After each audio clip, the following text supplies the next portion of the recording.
Buenas tardes, doctor Chacón. Muchísimas gracias por la presentación. Saludar a todos los colegas y amigos de Colombia, Venezuela, México, Chile y Argentina que están participando de este simposio. Y por supuesto agradecerle a usted y al doctor Aguirre la invitación de participar en este segundo simposio internacional de oncología. Bueno, realmente es una agenda bastante movida, muy interesante, que se planteó para estas segundas jornadas, y para mí, bueno, es un placer abrir y arrancar con estas jornadas. Y bueno, y yo quiero presentarles el rol y el racional que tiene hoy la inmunoterapia, basada en todos los tumores sólidos que tenemos hoy a disposición en cuanto a los diferentes tratamientos. Estos son mis conflictos de intereses. Cuando dije que vamos a hacer una agenda apretada, lo tengo que hacer en 20 minutos, así que voy a hablar de la revolución de lo nuevo, de la historia de la inmunoterapia, la inmunidad antitumoral, ciclo de inmunidad y cáncer. Lo mismo que aprendimos sobre el ciclo celular lo vamos a reflejar hoy en saber cómo es el ciclo de la inmunidad, la inmunoedición y el cáncer, la evasión de la respuesta que tantas veces ese sabor amargo nos deja cuando indicamos inmunoterapia, los checkpoint inhibitorios, mutaciones somáticas en cáncer como biomarcadores, al igual que PDL1, inestabilidad microsatelital, y de esta manera llegar a mis conclusiones al final de la charla. Entonces, iniciando mi charla, quiero hablar de lo que nombré como revolución de lo nuevo, y tiene que ver que la historia de la inmunoterapia tiene muchos años, más de 120 años, y el primero que fue y el que habló de que podía existir una respuesta inmunológica desde nuestro sistema inmune hacia el tumor fue William Collier, y casi 120 años después fue tapa de las principales revistas científicas como Science y Nature, donde ponían en sus tapas que la inmunoterapia revolucionaban y era el descubrimiento del año, ya que aumentaba la sobrevida global y la sobrevida libre de progresión en pacientes con cáncer.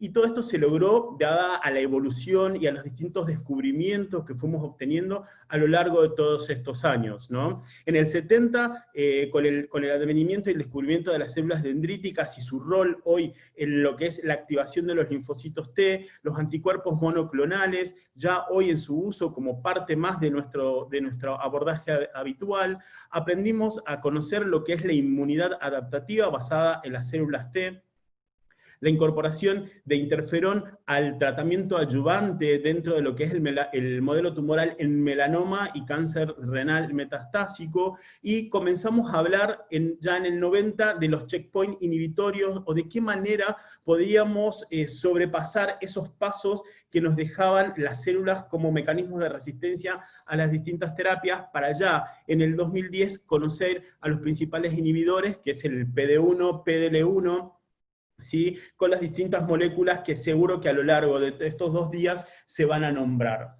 Pero hoy por hoy los científicos siguen intentando buscar esos mecanismos de evasión que tiene la célula a la respuesta. Entonces dije, ¿de qué manera podemos graficar esto? Y le puse como título La Primera Batalla. ¿Y por qué puse de esta manera? Porque gracias a conocer y con todos estos descubrimientos aprendimos a potenciar el sistema inmune a través de ¿qué? De nuestros principales francotiradores, que son los linfocitos CD8, que gracias a ellos pudimos ver que en ciertos puntos del ciclo celular, que ahora lo vamos a empezar a desarrollar, pudimos generar respuesta, buscando que una mayor sobrevida global y una mayor sobrevida libre de progresión.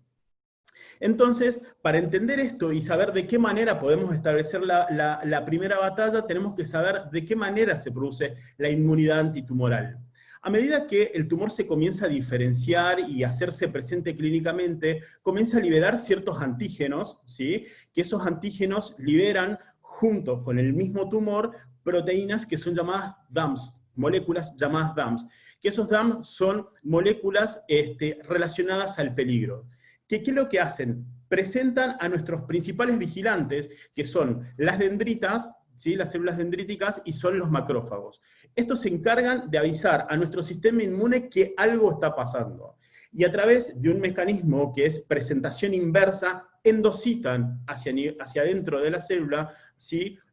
Mediante coestimuladores, buscando que presentar todos estos antígenos tumorales a los linfocitos T. Estos, fundamentalmente los citotóxicos y los CD4, son los que van a activarse y van a generar una migración hacia el tumor para de esta manera, en caso que todo este circuito funcione de forma correcta, lograr de esta manera la apoptosis o la muerte del tumor. Entonces, tenemos que empezar a describir punto por punto de qué manera esto se va potenciando y de qué manera llegamos a los principales descubrimientos que hoy lo constituye la inmunoterapia. Y esto tiene que ver con los 7 pasos. Nosotros aprendimos cuando estudiamos biología y ciclo celular, aprendíamos todas las fases, qué es lo que pasaba en la mitosis, el G1, G2, fase S, etc. Hoy por hoy tenemos que aprender a qué pasa con los 7 pasos de la inmunidad celular que nos va a llevar a generar esta respuesta para llegar a la apoptosis o muerte del tumor en caso que se puedan cumplir todos estos pasos que recién se los voy a nombrar y lo vamos a desarrollar ahora acá. Entonces, el primer paso que tenemos que ver, que tiene que ver con la liberación y la presentación antigénica. Sabemos que esta inmunidad va a basarse de acuerdo al grado de diferenciación y al grado de mutación que tenga el tumor. ¿Por qué? Porque una vez que libera estos oncogenes, neoantígenos, específicos, van a entrar con estas proteínas que son básicamente relacionadas al peligro, que son los DAMs. Estos DAMs van a hacer que las células dendricas migren hacia los linfocitos, buscando generar de alguna manera una activación. ¿Para qué? Para que de esta manera puedan avisar que algo, una replicación anómala a nivel celular, está sucediendo. Y esto va a estar mediado por coestimuladores, que nuestros principales coestimuladores hoy por hoy los constituyen el complejo mayor de histocompatibilidad, que lo podemos diferenciar en un complejo mayor de histocompatibilidad tipo 1 y tipo 2, que la diferencia está, y la diferencia radica, que si bien el complejo de histocompatibilidad está presente en todas las células, endositan todos estos antígenos para de esta manera generarle una estabilidad en la unión de estos antígenos para poderlos transportar posteriormente a las células T. ¿Buscando qué? Buscando este principal proceso que fue uno de los principales descubrimientos y que enseguida les voy a desarrollar un poco más, que tiene que ver con uno de los premios y ganadores del premio Nobel. ¿Y por qué? Porque una vez que se produce este paso, que es el tercer paso, que es llamado priming o activación, que tiene que ver con que las células dendríticas endositan mediante este proceso que les comentaba, que era activación cruzada, pueden generar cierta respuesta a través de sus coestimuladores que tienen que ver con el B7, CD8 y las citoquinas. Una vez que se produce toda esta activación, pasamos al paso 4, que es que ya los linfocitos activados comienzan a migrar por los vasos hacia las células, hacia la célula tumoral. Pero esto no es tan sencillo como yo lo describo. ¿Por qué? Porque muchas veces estos linfocitos activados quedan o estancados en el mismo ganglio donde se produjo recién todo este proceso de activación, o dentro de este proceso de circulación, debido a que quedan como básicamente exhaustos, y no pueden llegar todos estos linfocitos activados de esta manera al tumor. Por eso necesitamos mucho de estos coestimuladores, y fundamentalmente el principal coestimulador que va a participar en esta migración son las quimioquinas. ¿Por qué? Porque esas quimioquinas lo que van a ayudar a que se adhieran perfectamente a los vasos y van a generar dos tipos de respuesta: que separen y rodean al tumor, como el slide que yo les ponía, que se generaba la guerra, o directamente que puedan entrar y generar todo el desbalance en el microambiente tumoral para posteriormente generar de esta manera la muerte del tumor.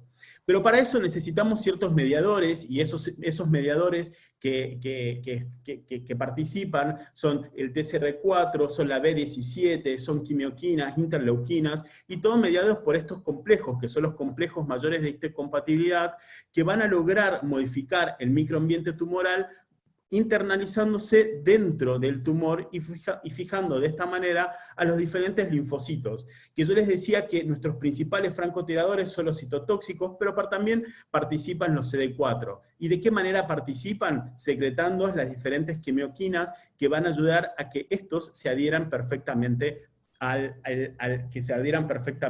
al tumor. Entonces, ¿de qué manera se produce el final de este ciclo cuando se produce todo este proceso de liberación a través de los linfocitos T, para de esta manera comenzar nuevamente lo que se llama este ciclo celular que cuenta con 5 pasos, que es el ciclo de inmunidad celular, que es donde nosotros fundamentalmente vamos a ver reflejada el impacto de la inmunoterapia en todos estos tumores. Aparte de conocer lo que es el ciclo de la inmunidad celular, tenemos que conocer esta hipótesis que fue descrita por Robert Streisand, donde él revolucionó la inmunología, diciendo que tenemos que saber que estamos parados en 3 puntos diferentes, que esta hipótesis se basó en las 3 E, en lo que es la eliminación, en lo que es el equilibrio y lo que es el escape. Y ustedes me dirán, bueno, a ver, ¿a qué se refiere esto? Cuando hablamos de la eliminación es lo que tendría que pasar cuando nosotros identificamos, o cuando el sistema inmune identifica una célula tumoral. La reconoce a través de los DAMs, entra, presenta y llega con todo el mecanismo que recién se los acabo de contar, a la muerte de la célula tumoral. ¿Qué pasa cuando hay un equilibrio? Que muchas veces pasa, ¿por qué? Porque hay un mecanismo evasor. Convive tanto a la célula tumoral con nuestros linfocitos. ¿Por qué? Porque los linfocitos quedan exhaustos. Y eso pasa debido a las diferentes moléculas que también secreta el tumor en defensa de esta respuesta inmunológica, que son como por ejemplo el óxido nítrico. Y la tercera E, que corresponde al escape, ¿sí?, es cuando rápidamente la célula tumoral puede generar un escape, y muchas veces pasa en algunos tumores donde generan un desierto inmunológico o que son no inmunogénicos. Y creo que el ejemplo más concreto de hablar de un tumor no inmunogénico son los tumores del sistema nervioso central. Entonces, ¿de qué manera vemos que va evadiendo las respuestas estas células tumorales? Y creo que tenemos que empezar ahora a juntar todo esto, lo que ya les fui comentando a lo largo del ciclo. Y tenemos que saber ¿de qué manera podemos evadir si nosotros, por ejemplo, no tenemos una buena capacidad inmunogénica, es decir, tenemos una inmunodeficiencia por alguna causa de per se? Cuando hay una reducción en la maduración de las células dendríticas, es decir, estas células que son nuestros principales vigilantes, no informan o no llegan a activar correctamente a los linfocitos, o cuando hay una activación subóptima debido a los coestimuladores que participan en este ciclo.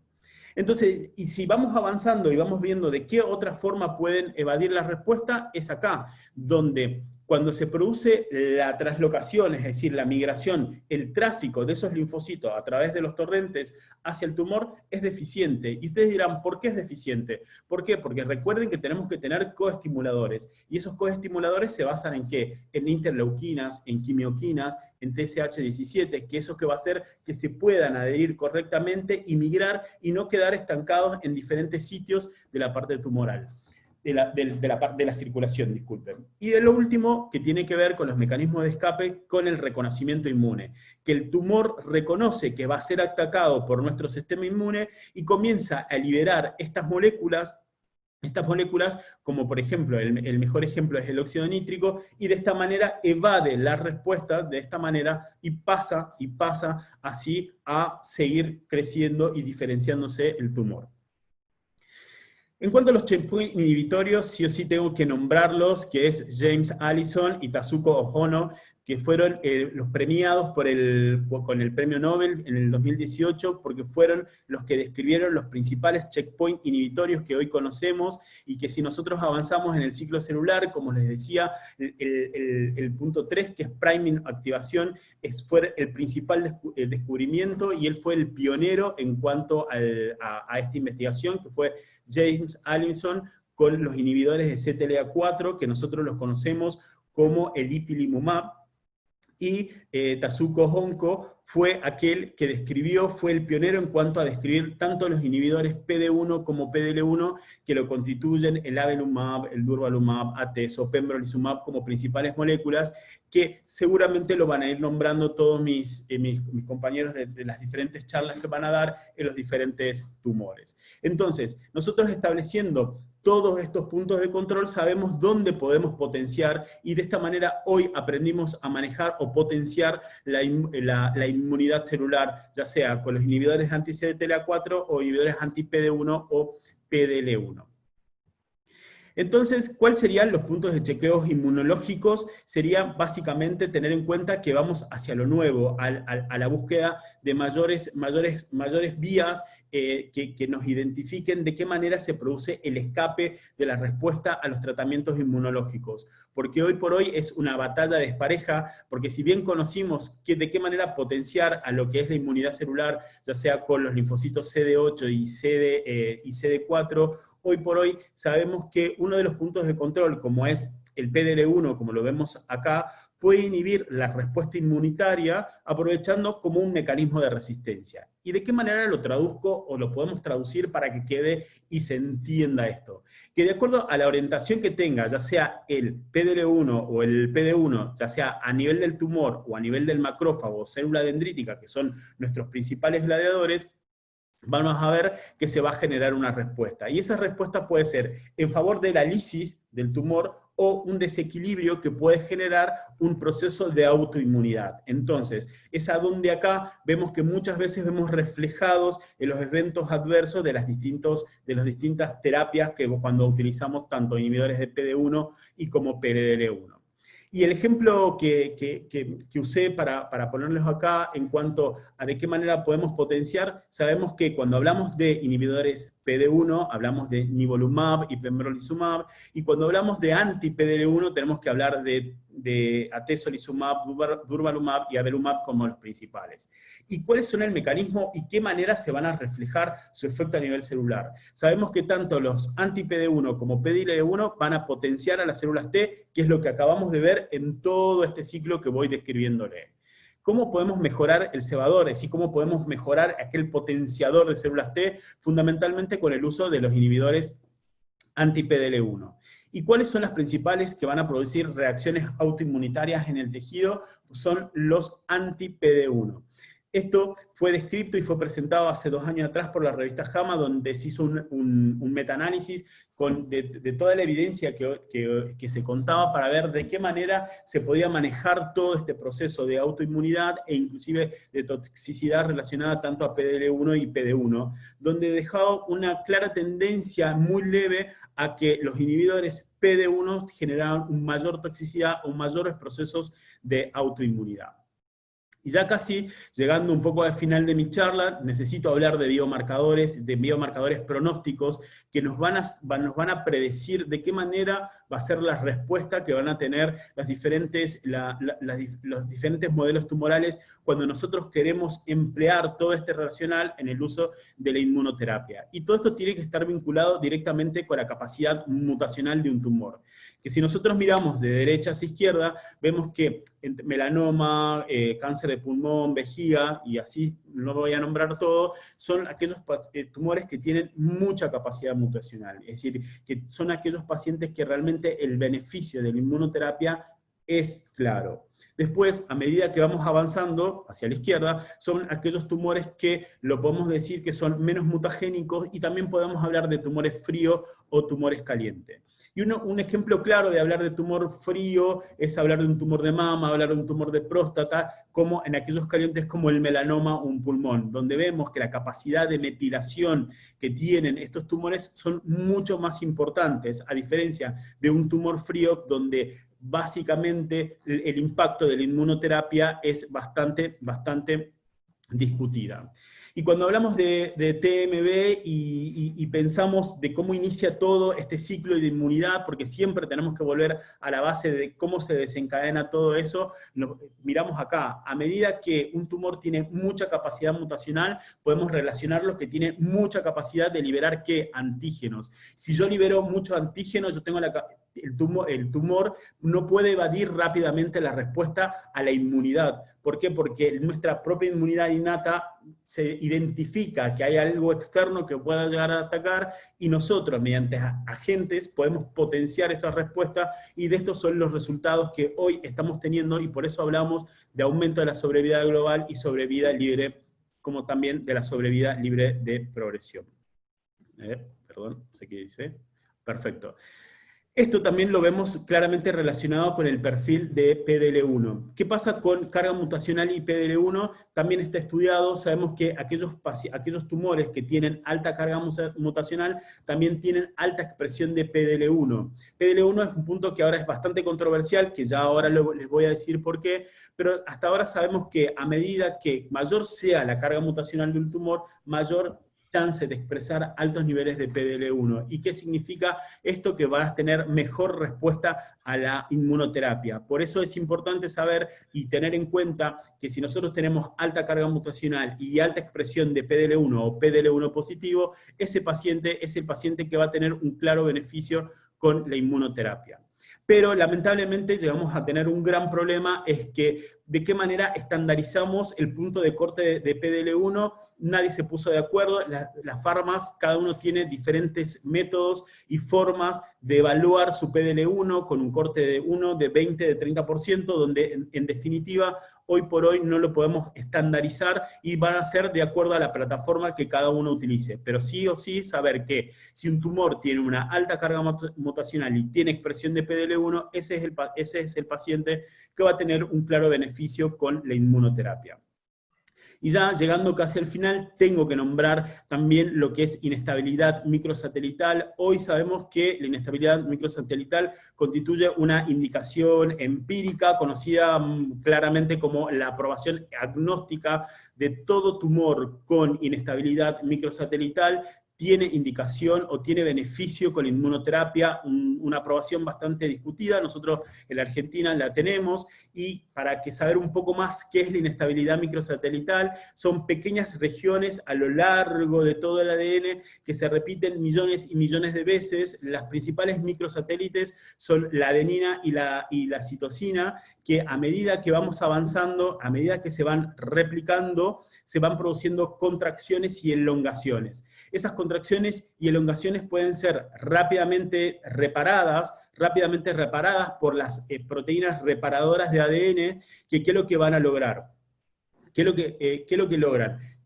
Evitar esa lesión que se produce en ese mal apareamiento entre las distintas bases, de esta manera vos logrando la estabilidad o reformando esas, o fundamentalmente no reparándolas, y que lo que se provoca una mutación o una inestabilidad microsatelital, donde generalmente la vemos asociada a los tumores de origen colónicos como el Lynch o a las poliposis, donde habitualmente nosotros las estudiamos. Hoy por hoy es de buena práctica en todo paciente estudiar el perfil de inestabilidad microsatelital, porque se sabe que puede tener un 2% de beneficio con el uso de la inmunoterapia. Y ya llegando a las conclusiones de mi presentación, saber que hoy por hoy los tumores se sigue investigando de qué manera van a liberar o van generando evasiones de la respuesta inmunológica, que básicamente los inhibidores, tanto PD1 como PDL1, de acuerdo al posicionamiento que se encuentren, pueden generar un mecanismo de resistencia, que los coestimuladores bloquean los puntos de control inhibitorios, fundamentalmente basados en las terapias en los linfocitos CD4, que es hoy lo que apunta en los avances en la investigación en inmunoterapia, y que la inmunoterapia hoy está aprobada en todos los modelos tumorales, fundamentalmente en aquellos con alta carga mutacional y con inestabilidad microsatelital. Así que con esto llego al final de mi presentación. Creo haber cumplido con el tiempo pautado. Este es el equipo del Servicio de Oncología del Hospital Militar, así que bueno, muchas gracias a todos, y armamos el debate y preguntas.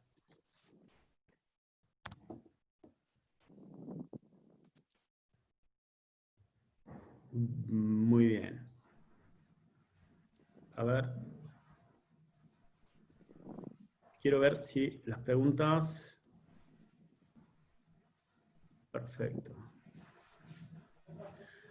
Bueno, acá, bueno, dice, buenas tardes, al final de la plataforma. Bien, dice, nos pregunta el doctor Ospina, una pregunta. Teniendo en cuenta las nuevas plataformas genómicas, desde su experiencia y costo, disponibilidad, ¿cuál sería ideal para los pacientes oncológicos? Bien, me pregunta sobre plataformas genómicas en cuanto a lo que tiene que ver con la carga mutacional en los tumores. Nosotros, la verdad que las plataformas genómicas son bastante costosas. Nosotros utilizamos en pacientes muy seleccionados, que presentamos generalmente en el comité de tumores para poder llegar a decidir cuál es el impacto. Sabemos que hoy estudiar mediante un Foundation One, esos pacientes, el beneficio es menor al 5%, por eso en aquellos pacientes realmente muy seleccionados es lo que hacemos plataforma genómica. ¿Cuál es la carga tumoral en ajenos a células claras? Mira, una carga tumoral mayor a entre 5 a 10 es cuando realmente el impacto de la inmunoterapia tiene beneficio. Entonces, a partir de ese punto, todo es positivo y pueden utilizarse inmunoterapia. Adenocarcinoma de... No me sale la pregunta entera. Adenocarcinoma de células... Creo que lo que quería preguntar al doctor era que un carcinoma de células claras, ¿cuál es la carga tumoral? Solo que colocó la pregunta incompleta, pero creo que ya fue respondida. Ah, perfecto. Perfecto. Bien, muchas la pregunta. ¿Cuál sería tu opinión mejor? Dice, ¿cuál sería el mejor biomarcador en el uso de inmunoterapia, si es que lo hay? Y bueno, biomarcadores son, creo que los mejores, pensar en los tres que nombré, ¿no? En la carga mutacional del tumor, que es lo que nos va a definir de un tumor frío, un tumor caliente y la respuesta, el perfil de PDL1 y además la inestabilidad microsatelital. Creo que son los tres marcadores puntuales que nosotros tenemos que conocer al momento de realmente de predecir cómo puede ser la respuesta de la inmunoterapia.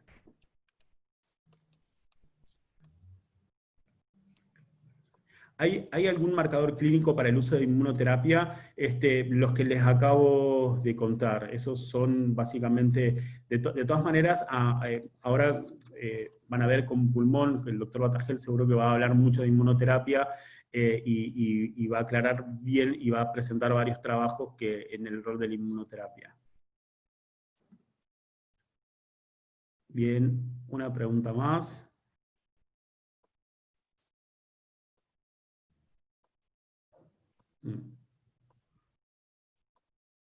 Bien. Bueno, si les parece, seguimos con la próxima presentación. ¿Sí? Bueno, realmente para mí es un placer hoy presentarlo al